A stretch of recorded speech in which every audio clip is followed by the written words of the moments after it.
Hi, everyone. Welcome to Capital Vintage Charm School. Today we have Michele Strauts from Crafting Culture to talk to us today about Cabbage Ware. Michele, thank you so much for joining us. I really appreciate it. I'm so excited to be here, Stacy. So let's start kind of at the beginning of this, if you don't mind. What are they made from? What are they? So I guess the general term for cabbage ware is mahalaka. Oh, Have you have you no, seen that? no. Tell me about. Okay, so I hope I'm pronouncing it correctly because when you see it, it has a J in it, but I think it's pronounced mahalaka. Okay, So generally they're like a clay earthenware, okay, a pottery. okay. Very They cool. originated the first cabbage ware originated back in Europe and England. And Really? it wasn't until the later 1800s and then really the 1900s when it started becoming more and more popular. I would say in the 1960s, Palm Beach style put cabbage ware on the map. Oh, interesting. So Yeah. that's interesting that it started in England because I think I mean, at least for me, when I generally think about it, I think about it being Portuguese.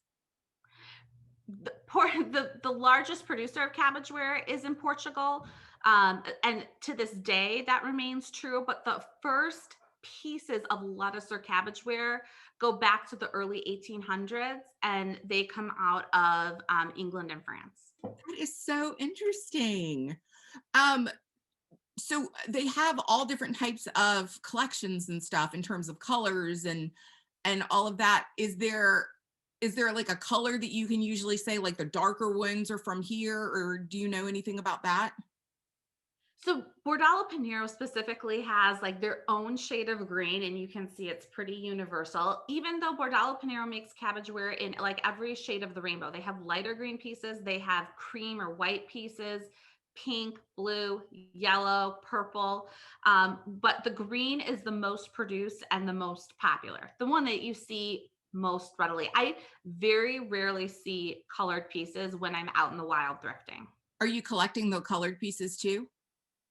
No, no, I have to stop myself at some point. And because I'm a collector, it's really hard for me just to get like one bowl that's a certain color and not have to get like a whole set of 12. I will say that I have thrifted this pink serving bowl. So this is one of my pink pieces. This I thrifted and I've used, which is great by itself. I do have some cream serving pieces too, which are universal. I mean, you can use those with Wow. anything. I also have a set of yellow cabbage ware, but this is not by Bordello Panero. This is by Secla, Okay. um, Oh, which wow. was Secla is no longer in production. They closed, I think, in like 2008 when the recession hit. So they are no longer made, Those are gorgeous. and their signature color is yellow. Oh, wow. Okay. So where do you know where they're out of? What? Okay. I think they were out of Florida. Okay. They were a US company, I Very think. cool. So that is so interesting because honestly, when I think about this, I just think of Bordello Panero because that's, guess, the ones that I've just been the most around, or the collections that I've seen the most of. So for the other companies, do you know why Cabbage Ware? Why did it? So, okay. So in the 1960s, Dottie Thayer started hand making cabbage ware and lettuce ware out of Florida Okay. and in Palm Beach, Florida. And it kind of became like this cult favorite. It was really hard to get items because each one was handmade. She was like, had very low production. But all these big time socialites and celebrities started collecting her pieces, like Jackie Kennedy. Well, how do you say Jackie Kennedy's last name? Jackie Onassis. Kennedy Onassis. Onassis. Onassis. Okay. So like Jackie Onassis started collecting her pieces. CZ Guest, who's like, was famous for hosting, and her collections, her parties. So all of these big kind of socialites started collecting her pieces, and they became like the it thing to have, like the it dish. And that's really when Bordello Panero also started like producing these pieces in larger quantities because they were in demand, and they really hadn't been in demand before the 60s, before like Dottie Thayer put them on the map. And so for the 60s, the 70s, 80s, people were collecting cabbage ware as kind of like a social status almost. Okay. Very cool. So what did those, do you know, so let's talk about Bordello Panero specifically, because I know that that's mostly what you have. Did the marks change over time, do you know? Or has it always been that signature mark that we see today? So they've had Bordello Paneras had the same signature mark from the beginning. 1884 is when the company started. That was actually started by Raphael Bordello Panero. He was a dude who Okay. started the company. If you're wondering like where it came from, Yeah. the marks have only changed more recently because they've started making the pieces lead free and dishwasher safe. And so some of the newer marks reflect that. This is a pretty typical mark. Okay. Okay. You can see the frog in the center. It says made in Portugal. Uh-huh. And the newer marks are really similar, except it says microwave and dishwasher safe. Okay, perfect. So a Bordello Panera would never not have a mark, right? It would be by another maker. So if I found Cabbage Ware plates and it didn't have a mark on it, do you know? No, that's not true. And I don't know if I have any pieces here, but the mark is just stamped on. Mhm. So I have plenty of older pieces where the mark is almost entirely worn off, if not completely worn off. Okay. Okay. So So it would have nothing on the bottom. But I would say that you can kind of, once you see these pieces, you can kind of tell it's Bordello Panero by the quality, and then just also kind of by the look. So other cabbage ware doesn't necessarily look the same. There was a time, I'd say about 15, 20 years ago, where Bordello Panero produced a line for World Market. And it was not marked Bordello Panero. It was just marked World Market on the bottom. It was really popular with a dragonfly pattern. And those pieces are Bordello Panero. I actually have a stack of them I didn't too. know. A stack of the I dragon. remember that. I didn't know that was them. Yeah, so I have a stack of the dragonfly pieces, and if you put them, and they're marked World Market, but if you put them next to Bordello Panero, it's the same exact shade, the same exact Mahalika thickness, quality, everything. That is so cool. So Yeah. can you take us through a couple of your pieces? I want to see some of Oh your wait, here I have a this. Okay, wait, I do have a piece. I just tried to. So this is a frog pattern. It's not cabbage ware, okay. but this one is marked World Market. Oh, cool. But you're right, that green is identical. Wow. That's awesome. So what are some of your favorite pieces that you have? So plates, I mean, obviously, the plates are the thing to have. I have the plates in like every size and the bowls, but really what I get the most use out of is serving pieces because, well, not since COVID, but I can use serving pieces for anything. I have a dome piece back here that's a cheese plate, so that's perfect that I can put outside if I want to put cheese and crackers under it. Um, this little piece was gifted to me by an Instagram girlfriend. And I mean, pieces like this, you can just use all the time and fill with like, nuts, snacks, olives. These pieces get the most use for sure. So I feel like you see these the most on, people's tables and stuff around Easter because it's, kind of springish. Do you use yours year Yeah. round? Yeah. I think they're super versatile. I mean, they're very fitting for Easter. But I mean, Christmas, could you see a green layered with, a more festive holiday plate, even a plaid or a red plate or a red tablecloth? I used these on a Thanksgiving table setting recently. I think that they're great pieces to layer because even if you're just seeing the edges of the piece. It's just such a pretty color. So I That use them for everything. yeah, that would be so pretty with like a red tartan pattern. Yes. Yeah. So how do you care for them? What like do So do you hand wash them? I don't hand wash anything. I love you. I literally don't. Like we bought a new set of pots and pans, and I was like, if it can't go in the dishwasher, I don't want it. Like Yeah, I don't care how. it's time for this, right? Um, so no, I put everything in the dishwasher, even my fine china. I do have a delicate setting on my dishwasher, and then I always wait until items completely cool before I remove them. That is so smart. So I actually learned that from you with the gold rim on your china to Yeah. cool completely before you touch it. And it's perfectly fine if you use the delicate You setting. can do more damage hand washing china with gold edges than the dishwasher can do.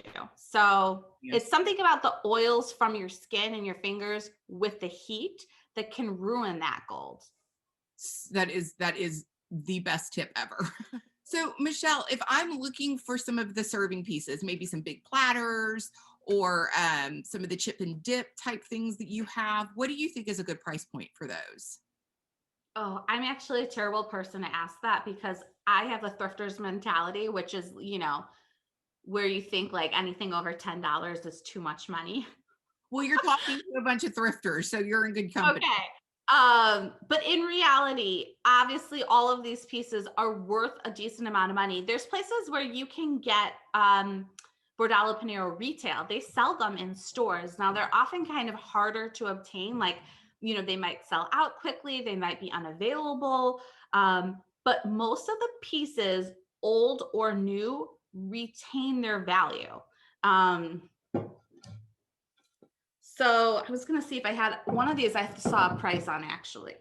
All right, so this platter looks like it has a price on it, $10.75. That's gorgeous. Now this probably sold for retail, I'm just gonna say like $80.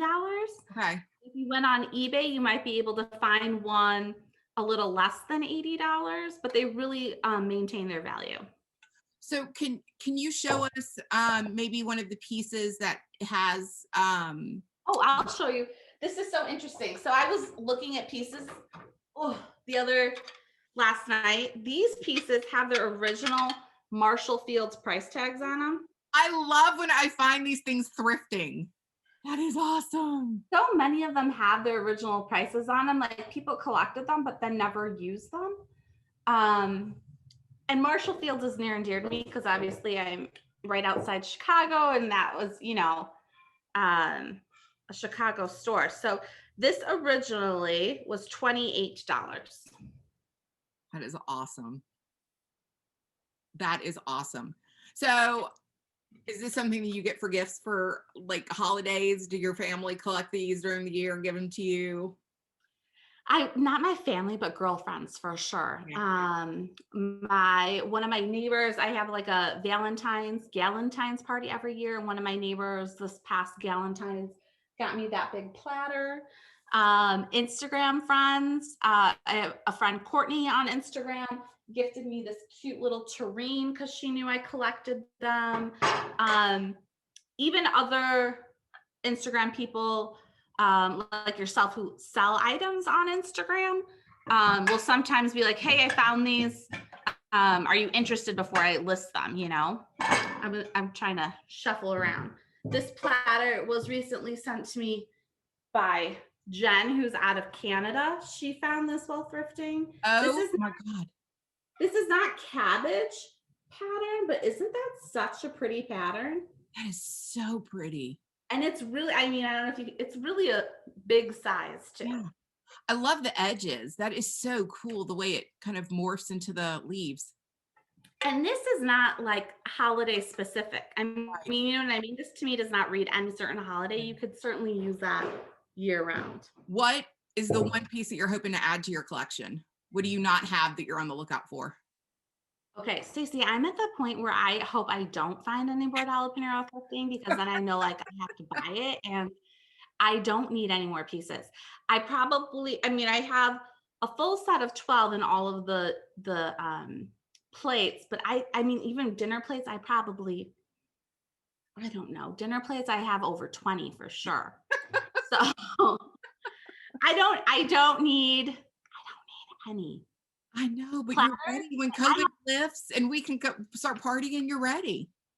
I know platter. I probably have at least I don't 10 platters. I don't have too many. Too many. No such But So do your kids appreciate these? Is this something you think the girls are gonna fight over later in life? no, my kids are little, not yet.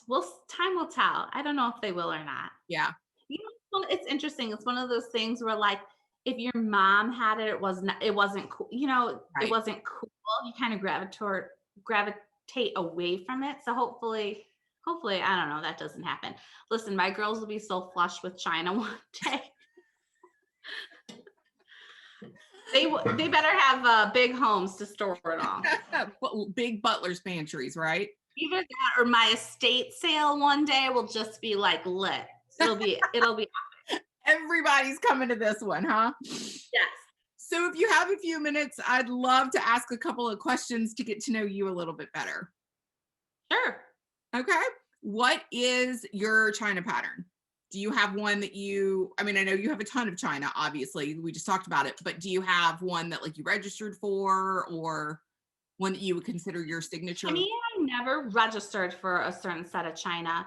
Um, we, we've been married 9 years, and so when we were engaged in doing a registry, I scoured at the time Craigslist. Facebook Marketplace wasn't a thing, so I was on Craigslist, morning, noon, and night, and I was for months and months and months searching for china until I found one that spoke to me that was a complete set in really good condition.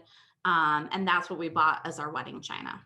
I did the same thing. I didn't register. I've just been collecting random pieces. I knew I'd have enough Yeah. between my And so, and favorite china is really hard. Like usually my favorite china is the one that I've gotten most recently. Right? That's the favorite at the time until I replace it with another set of china. Exactly. What are you currently on the hunt for? Like, what are you Mm, hoping? We learned this from you. What are you hoping to manifest right now? what am I hoping to manifest? More recently, it's been Christmas stuff, uh, ornaments. I love vintage ornaments that I can get at the thrift store. Nothing really specifically. I mean, I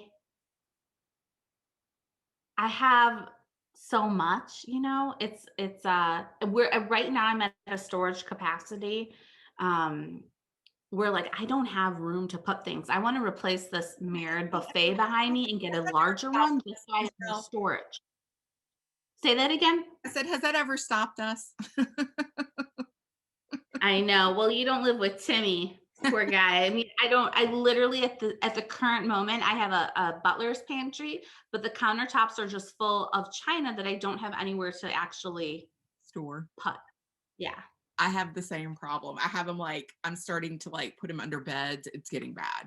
Like, I'm going to have to I fix. haven't tried under the bed. Do you know what someone said to me? Someone said that use the cabinets. So my daughters have a lot of cabinets in their bathroom. I was like, maybe I could put some china in their bathroom because they're not using it. They're still little enough.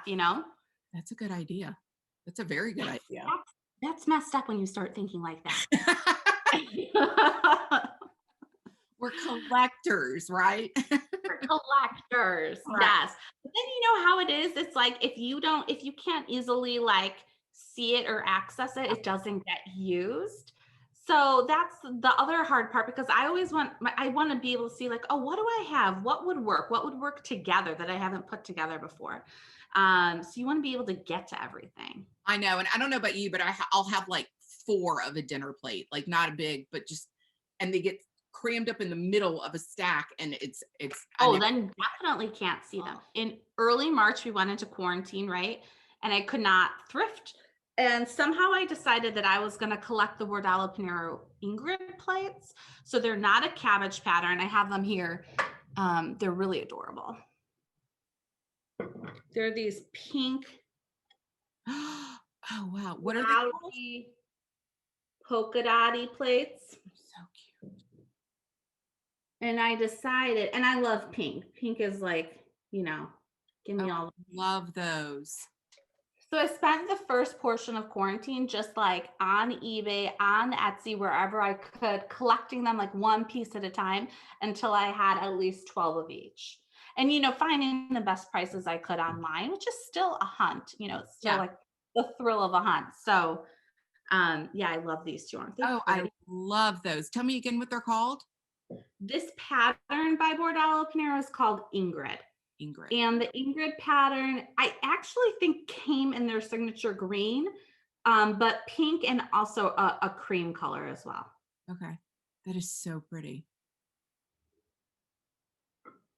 So what is the one, what is your favorite find? Like my favorite Thrift dish find find or ever. like ever find? Very favorite vintage find ever. It'd be easier if you asked me that, like, what's my favorite find in each room? Or in each What's your category favorite with find favorite in lamp. this room? Okay, one of my favorite finds, and it's one of these pieces that I love, and I've still never found like the right spot for it per se, but is my Ballard Design dolphin table. I love that table. So we found that in Michigan 2 summers ago, and it was outside an antique mall. And I literally saw it like while we were driving down like a highway. I was like, ooh. So we went back and scooped it up. And at the time, I just loved it so much. I didn't even know about its history, but the history of how that table kind of launched Ballard Design is so cool. And it's a piece I'll never get rid of. Do you know the history? No, tell me about it. You know the table? Yeah. I can show it to you. It's in the corner of my dining room. So the history is that the woman behind Ballard Design, I don't know her name, probably something Ballard, right? Her home was featured in a local home magazine. And there's this shot where she had this amazing concrete dolphin table outside her home in these beautiful gardens. I think the table was full of flowers. And the magazine received so many responses just asking where that table was from because people wanted to buy it. Huh. And meanwhile, she had like gotten it in Europe, right? Like, you couldn't buy the table. She decided that she was going to look into having this table produced, and she was going to offer it for sale through like a 5-page black and white catalog that she called Ballard Design. No way. Yes. And she offered the table, maybe she offered a few other things, but people bought up this table like hotcakes. And that was the start of Ballard Design. And then like every time they put out another catalog, it'd have, a few more pages, a few more, that was back in the day when you had to, call. There was no internet. You had to call and place your order. The magazine was black and white. It wasn't in color. But yeah, that's what started Ballard I Design. love that. I know. I sort of miss catalogs. Like I know. the ritual of it, like getting excited when it comes in the mail. Like I remember as a kid, like getting catalogs being like, okay, if I had an unlimited amount of money to spend, what would I pick out from this catalog? Right? It was like a game, Right? Or like dog earing the catalog for Christmas. Like, oh, gotta remember to ask Santa for that one, I know. Did y'all get the Amazon catalog in this year from on the toys? We did. I don't read any catalogs anymore. I mean, we get them and then I just recycle them. Was it a big one? Amazon like releases like a toy catalog, like their favorite whatever. And Grayson snatched that thing up and had it stamped out and ready to roll about 20 minutes after it came in the mail. I was like, but that's actually really nice. You know what I mean? Because I was thinking about like my own kids. The only toys they see like in stores nowadays are like if I go to Target. Well, they haven't been to a Target since before March. So they have not seen like the hot new toys, So I'm kind of hinting like, so what do you think you guys might want for Christmas? They have no clue. I guess that's not necessarily a bad problem to have. I guess you're right. he was going through the catalog and he was like putting stickers on like LOL dolls. I'm like, what? You don't want this? Like, what? He's like, I want this. I want this. I He want this. does. He wants an LOL doll. Get him an LOL doll, Stacy. I know. I was like, They're adorable and glittery. I was like, you will never play with this. That's funny. Okay, so what is your favorite? Would you rather go to an estate sale or a flea market? An estate sale, and not just because of the items. Okay, flea market's going to have better price and you can negotiate, which is wonderful. Estate sales near me, there's not really negotiations happening. Yeah.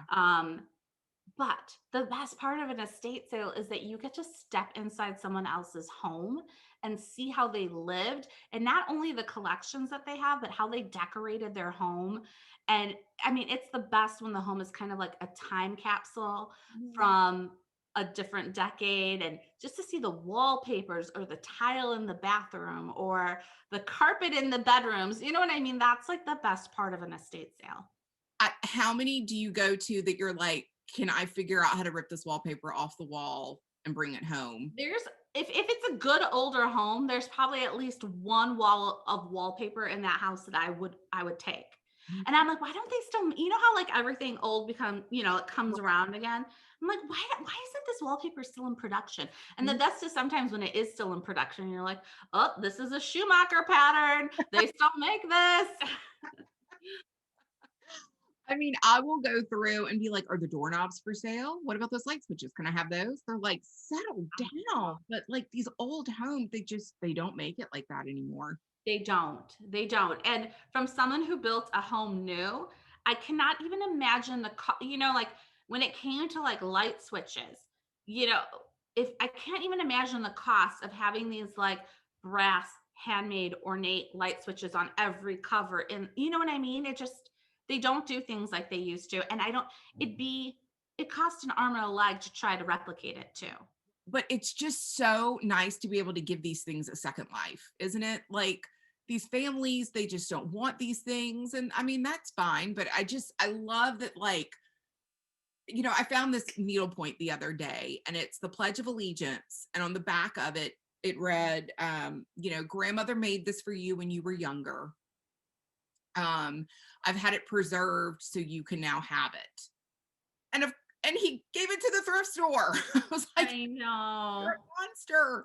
Um, but it was one of those things that I was like, Grandma, I've got it and I love it. And it's going to be in my son's room. And these things just get to live on. I don't know. It's just such a privilege, I think, to be able to give these things life again. I agree. I agree. To give them a new home that's going to love them and use them. That's right. So I think I know the answer to this, but would you rather go to a thrift store or an auction? Oh, a thrift store. I actually have not been to any auctions. Do you do online auctions? I mean, I followed Mario Buada's auction when that was online at Sotheby's. But no, I mean, a thrift store all day, any day. Because I mean, there's really nothing like the thrill of, a hunt and finding a treasure and then getting that treasure for an amazing steal. Oh, completely agree. Oh, speaking of Mario, so last year, you remember his auction when it was online? He had a collection of Dottie Fair Cabbage Ware. I think it wasn't a huge collection. I think it was like 100 pieces, maybe a little over 100 pieces. But those 100 pieces of Cabbage Ware went for $60,000. A single Dottie Thayer dish, small, maybe like this size, would not sell for less than $1,000. Have you ever seen them I've never seen them in person, but what you can just tell, I mean, from looking at them in pictures, is that they're much thinner pieces and more intricate, more delicate. And I don't know if this is true or not, but rumor has it that she modeled each piece off an actual piece of lettuce or cabbage. So she used a piece of cabbage to make each piece of pottery, if that makes sense. Very interesting. So no pieces are alike. Where Bordello Panera is, they've figured out the production and how to, produce these in larger quantities. That is really cool. So those probably would not end up in your dishwasher. No, and probably would not. I mean, I've never seen one at the thrift store. Yeah. They're probably not That gonna, would be the jackpot if I found one. right? What is your most prized family heirloom? Family heirloom? Probably some of my most prized family heirlooms are jewelry Yeah. passed on to me from my great grandmas and my grandma. Um, I have upstairs on my vanity a little flowered blue Haviland dish that was my great grandma Marion's that I put like earrings and rings in. I love that piece. Oh, this ring that I'm wearing belonged to my grandma Barbara. Oh, that's so pretty. I was noticing that earlier. So probably I would say jewelry passed down to me. I have my great grandma Aida's wedding ring, um, those kind of pieces. That's so sweet. Well, Michelle, thank you so much for doing this today. I really appreciate it. This was so interesting. I had no idea about half these things. And I cannot wait to find some pieces and know that there is more out there besides Bordello Panero. Do you own any Bordello Panero? No. Do you what do you collect, Stacy? I know. I'll show you my house. It's like it's small. There's not a lot happening here. Have you ever seen Bordello Panero like out in the wild? Yeah. I mean, I Sell it. sell I it mean, sometimes. it's a big time seller, right? You could. Sometimes it is, sometimes it depends on the piece. Okay. It totally depends on the one that I found for you. I was like, oh my God, this is too like she has to have this. Like I was just like, this is not, I don't even want to sell it. I just want her to have this. I don't know. I'm really bad about this. I'm the worst salesperson in the world. My husband laughs at me all the time. He's like, you Nicest salesperson in the world. suck at this. I'm like, I know, because I just want these things to be loved so badly that I'm like, here, take it. He's like, what is wrong with you? Like, make money. And I'm like, I know, but I just want it to be loved. It's hard when I think too, when you get them for such a great price, you're like, I know. I know. and so I also know that like I've gotten questions on this too back in the day, 15, 20 years ago. Is that right? 15 years ago? In the early 2000s, when times were a little tougher, Bordello Panero started selling pieces at Home Goods, TJ Maxx, Marshalls, and especially their bunny pattern. Oh, You've seen those bunny patterns?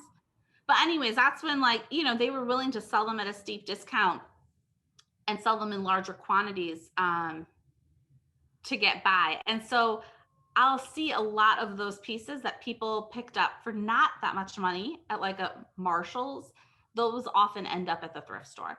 So, and you'll see the like original tag on them too. It was like $6 for this plate.